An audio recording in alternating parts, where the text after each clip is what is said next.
Formal nang sinampahan kahapon ang reklamo ng Land Transportation Office ang dalawang dating opisyal ng Department of Public Works and Highways sa Bulacan dahil sa paggamit ng peking lisensya.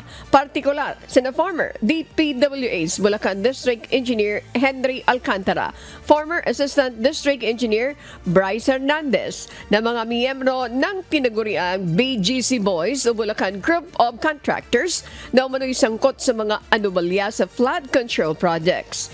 Use of falsified documents sa paglabag sa Article 172 ang reklamong inihain sa kanila ng Land Transportation Office o LTO sa Parañaque Prosecutor's Office.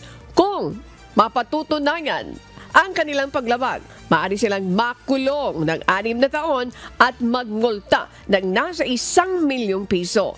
Pero dahil sa paggamit nila ng peking lisensya, habang buhay nang kakansilahin ng LTO ang mga tunay nilang driver's license. Ito po ay magpapaalala sa taong bayan na talaga hindi ka pwede gumamit. Una, bawal ang peking license.